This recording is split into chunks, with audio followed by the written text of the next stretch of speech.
جی عزیز طلباء، السلام علیکم۔ امید ہے آپ بخیریت ہوں گے۔ آج ہم حصہ غزل شروع کر رہے ہیں۔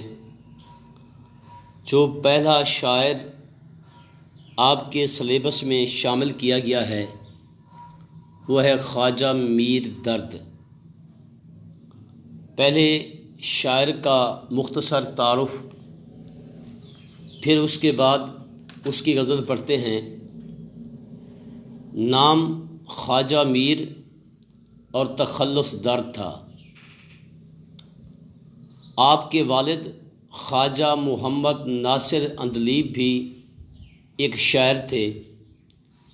ان کا دیوان بھی نالۂ اندلیب کے نام سے مشہور ہے۔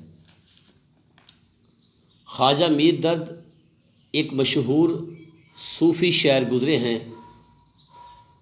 وہ صرف صوفی شاعر نہیں تھے بلکہ عملاً بھی صوفی تھے۔ اس لیے خواجہ میر درد کا جو کلام ہے پیشہ ور شعراء سے یکسر مختلف ہے۔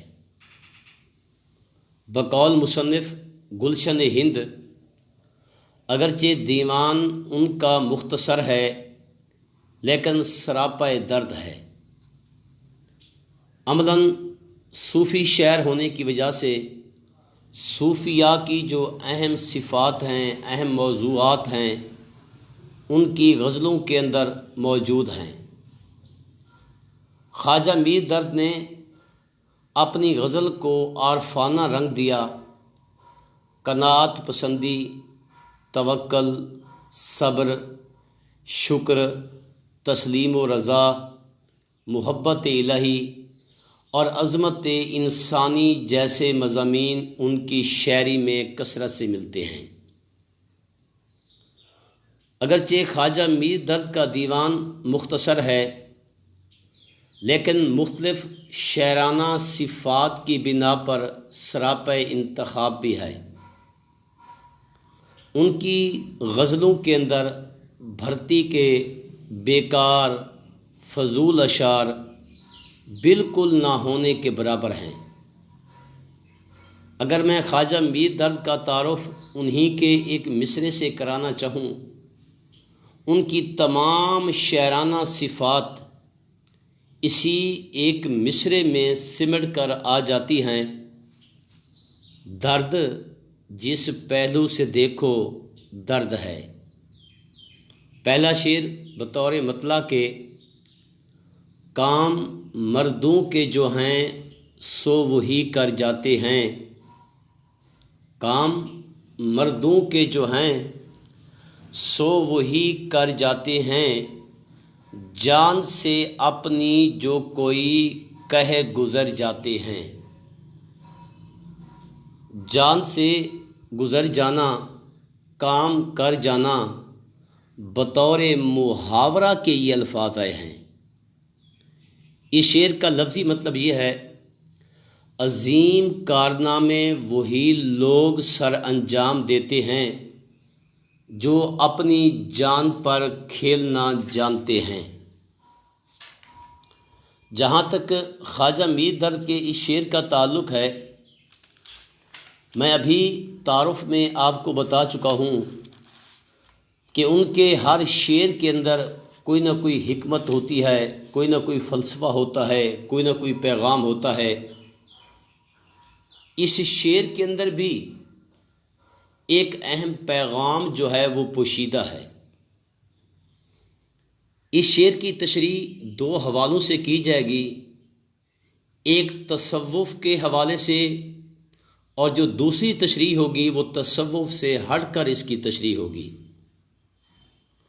جہاں تک تصوف سے ہٹ کر اس شعر کی تشریح کا تعلق ہے، خواجہ میر درد اس شعر کے اندر جو باہمت لوگ ہوتے ہیں، باحوصلہ لوگ ہوتے ہیں، بہادر لوگ ہوتے ہیں، ان لوگوں کی تعریف کر رہا ہے۔ زندگی کے اندر کوئی بھی نصب العین ہوتا ہے، کوئی بھی مقصد حیات ہوتا ہے، اس کے حصول کے لیے انسان کو کوشش کرنا پڑتی ہے، کاوش کرنا پڑتی ہے، اور زندگی کے اندر جو اعلیٰ مقصد ہوتا ہے اس کے حصول کے لیے انسان کے ہاں مختلف ذرائع بھی ہوتے ہیں۔ کچھ لوگ وقت دے کر، پیسہ دے کر اپنا مقصد حاصل کر لیتے ہیں، لیکن جان کی بازی لگانا، اپنے مقصد کے حصول کے لیے زندگی وقف کر دینا، یہ جو حوصلہ ہوتا ہے، یہ جو ہمت ہوتی ہے، بہت کم لوگوں کے ہاں ہوتی ہے۔ چونکہ انسان کی جو قیمتی متاع ہے، قیمتی دولت ہے، وہ زندگی ہے۔ انسان سب کچھ تو دے سکتا ہے، لیکن اپنی زندگی وقف کرنے کے لیے تیار نہیں ہو سکتا۔ لیکن تاریخ بتاتی ہے کہ اعلیٰ مقصد اور نصب العین کے حصول کی خاطر لوگوں نے اپنی جانوں کے نذرانے بھی پیش کیے۔ جب انسان اعلیٰ مقصد کے حصول کی خاطر اپنی زندگی وقف کر دیتا ہے، نثار کر دیتا ہے، پھر ایسے جو لوگ ہوتے ہیں کبھی مرتے نہیں، ان لوگوں کی زندگیوں کو آب حیات مل جاتا ہے۔ بقول فیض احمد فیض، جس دھج سے کوئی مقتل میں گیا وہ شان سلامت رہتی ہے۔ جس دھج سے کوئی مقتل میں گیا وہ شان سلامت رہتی ہے، یہ جان تو آنی جانی ہے، اس جان کی تو کوئی بات نہیں۔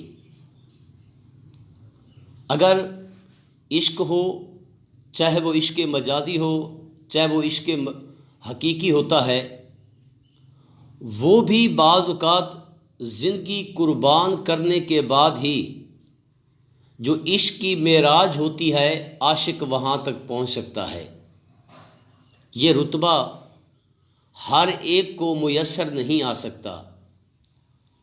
بقول کسی شاعر کے، یہ رتبہ ملا جس کو مل گیا، یہ رتبہ ملا جس کو مل گیا، ہر مدعی کے واسطے دار و رسن کہاں۔